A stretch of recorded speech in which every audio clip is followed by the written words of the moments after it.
Let me bring in Delaware Senator Chris Coons. He's on the Senate Judiciary Committee, but he's, of course, a very close ally of the vice president, who's at the center of this. Senator Coons, this is a real challenge for your friend, the former vice president. The more he defends himself, the more he could help keep this story in the news, and at the same time ignore. This is, like I said, this is a real challenge for the Biden campaign in general. What's your sense of how to handle this?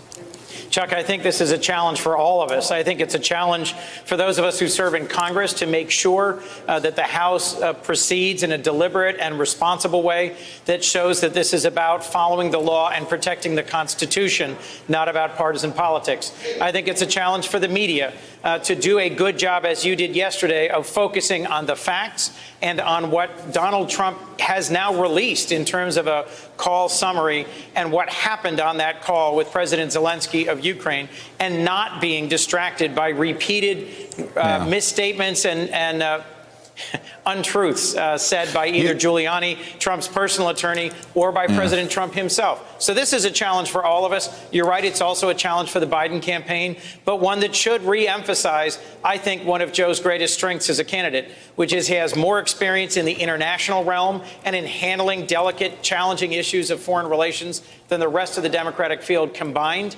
Watching President Trump speak at the UN today, I just kept imagining, what if that had been President Biden? What a difference it would have made if he addressed the United Nations yesterday.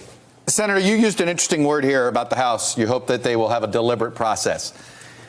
But I imagine you also hope it doesn't drag, too. What is your ideal timeline here? I mean, this is unusual. I mean, part of me wishes we could get the founders up here and say, okay, would you have used, with 15 months before the election, do you use the impeachment process, right? This is not an easy call, is it not? That's right, Chuck. Here's what I've often said about the question of removal through impeachment over the last year or two. I serve in the Senate, so unlike virtually any other trial we could imagine, we actually know the jury. We know who would sit in judgment over the president, and we know that they will not remove him. So I have argued with my colleagues. Do you know that? Do you know that for sure? I mean, yes. You've heard Mitt Romney. I mean, look, is there more stuff that could come out that could switch things? I mean, do you know for sure? You do? So, Chuck, I'll answer your question there. We have not yet heard the substance of the whistleblower allegations.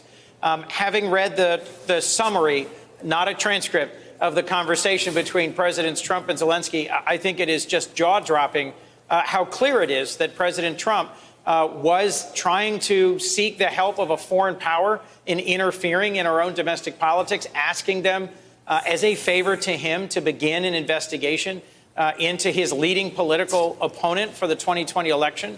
So it is possible that the whistleblower statement will reveal further details than we currently have in front of us. But I will also say I'm very skeptical that the Republican majority in the Senate would actually ever vote to remove President Trump. So to your basic question there, Chuck, I hope that this will proceed swiftly, appropriately, in a way that gets to the bottom of the relevant facts, but that does not take a year or a year and a half to reach a conclusion. But you sound like you think a trial would be useful even though we know the verdict.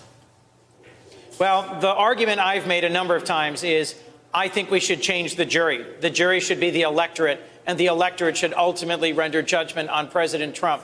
But I will tell you, in recent days, these new developments about the call with the president of Ukraine and the possibility of further developments once the whistleblower's complaint are known may change my assumptions about that. We have a currently serving president clearly using the powers of the office for his own personal political gain and trying to drag the Department of Justice into it as well, to boot.